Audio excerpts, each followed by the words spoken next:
આમ આદમી પાર્ટીના પૂર્વ નેતા રાજુ કરપડાના સમર્થનમાં સુરેન્દ્રનગર જિલ્લાના ખેડૂતો યોજશે વિશાળ મહાસભા।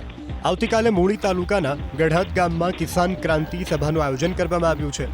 આ કિસાન ક્રાંતિ સભા ખેડૂતો પાસેથી સ્વયંભૂ રીતે ફાળો ઉઘરાવીને યોજવામાં આવી રહી છે, જેમાં મોટી સંખ્યામાં ખેડૂતો હાજર રહે તેવો વિશ્વાસ વ્યક્ત કરવામાં આવ્યો છે। ખેડૂત નેતા રાજુ કરપડાએ દાવો કર્યો છે, ગુજરાતના ઇતિહાસમાં પ્રથમવાર એવું બનશે કે ખેડૂતોએ જાતે ફાળો ઉઘરાવી સભાનું આયોજન કર્યું છે। રાજકીય પાર્ટીઓ કાદવ ઉછાળવાનો પ્રયાસ કરી રહી હોવાનો આરોપ લગાવી રાજુ કરપડાએ ખેડૂતોને આવતીકાલની આ સભામાં હાજર રહેવા માટેની અપીલ કરી।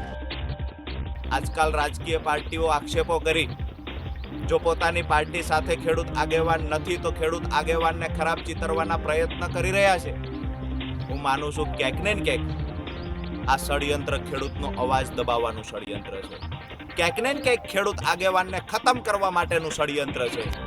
પરંતુ સુરેન્દ્રનગર જિલ્લાના ખેડૂતો સ્વયંભૂ આગળ આવ્યા છે કે આવનાર સમયમાં ખેડૂતોનો અવાજ બનીને રાજુ કરપડા લડે, એના માટે આજે રાજુ કરપડાને હિંમત પૂરી પાડવાનું કામ સુરેન્દ્રનગર જિલ્લાના ખેડૂતો કરી રહ્યા છે।